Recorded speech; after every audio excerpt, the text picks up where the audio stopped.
some introductory remarks, and then we'll take questions. 2015, obviously, the session's over, and for working families in Missouri, I don't think it could come soon enough. We failed to expand Medicaid, which for us was probably the most important thing that we could discuss this session. We failed to do comprehensive campaign finance with unlimited, reining in the unlimited campaign contributions. And we did take thousands of kids off of temporary aid to needy families. So that's the negative side of the session. We aren't very happy with it, but the Republican majority, they kind of dictate the rules. What we did do is at the end there, we came to an agreement to move the FRA forward, and that was that was a bipartisan effort. We did block the voter ID.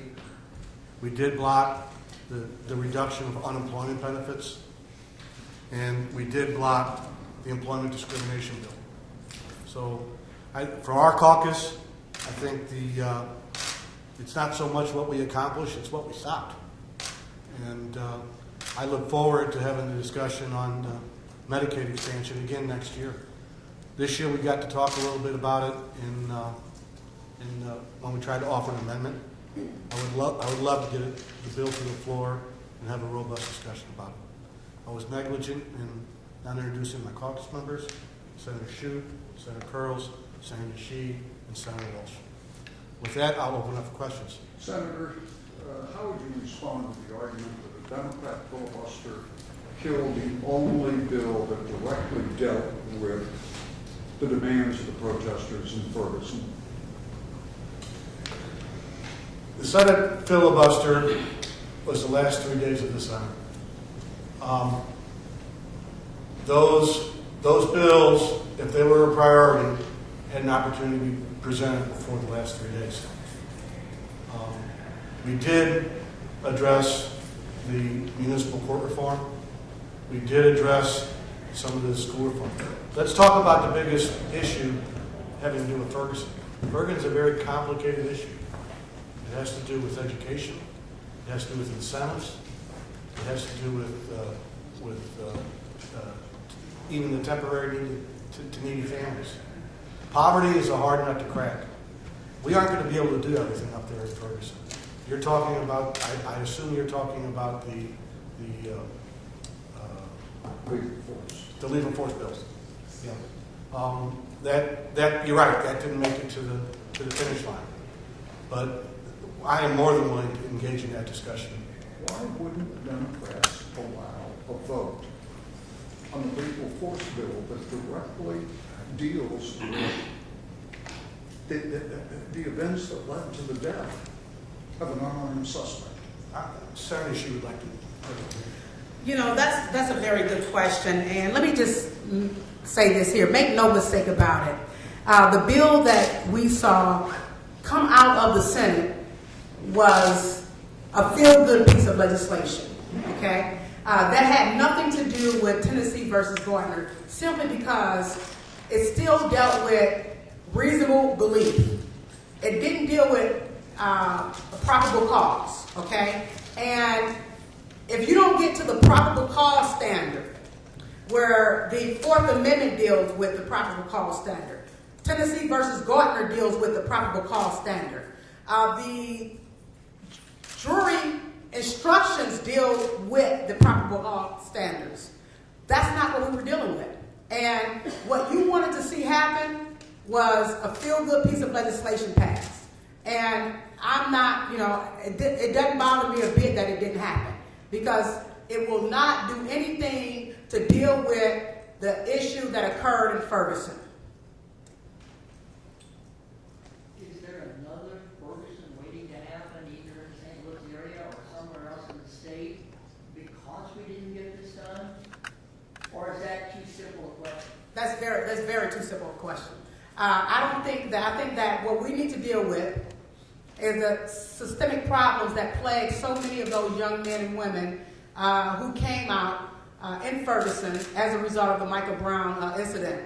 You're talking about individuals that have been politically and economically oppressed for far too long. And I think that the municipal courts bill would deal with a lot of those issues because they drive while black. And many times they are pulled over simply because they don't have a insurance on their cars, and they move from one municipality to the next, and before you know it, it's a vicious cycle where they're caught up in fines and they cannot get jobs, and they're looking behind their shoulders thinking that the police is going to pull them over. That municipal court piece of legislation that we passed is probably the most significant piece of legislation to deal with Ferguson thus far.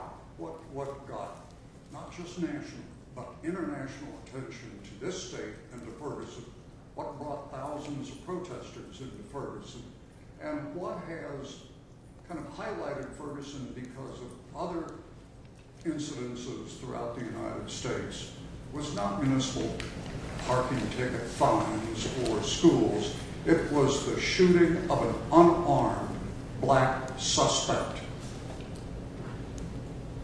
What do you say to the people who were throughout this country are wondering, what are the politicians going to do about cops killing unarmed black suspects? You know, that's a very good question, and I think that we missed the mark when we didn't allow for passage for body cameras.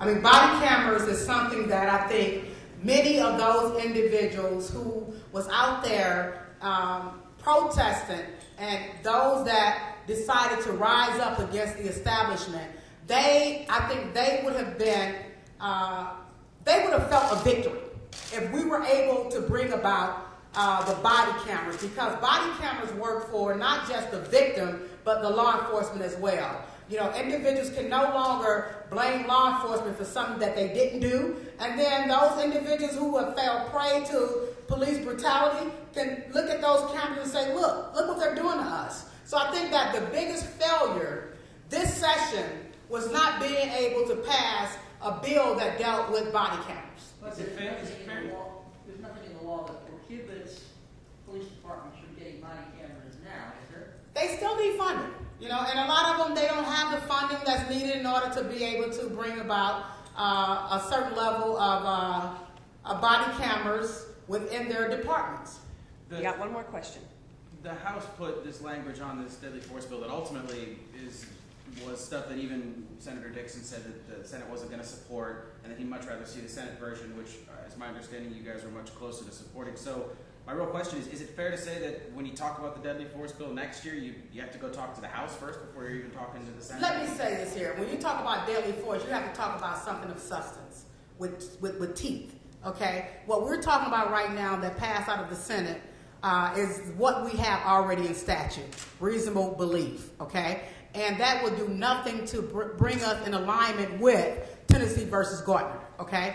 However, the good thing about that particular piece of legislation is you can no longer, I mean, if we would have passed that legislation, you can no longer shoot a person simply because they are a felon. That was the only good thing about that legislation. But when it comes to shooting an unarmed individual with a reasonable belief versus a probable cause, it was the same as the statute is today.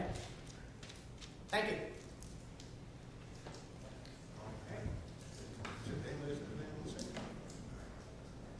Well, thank you very much.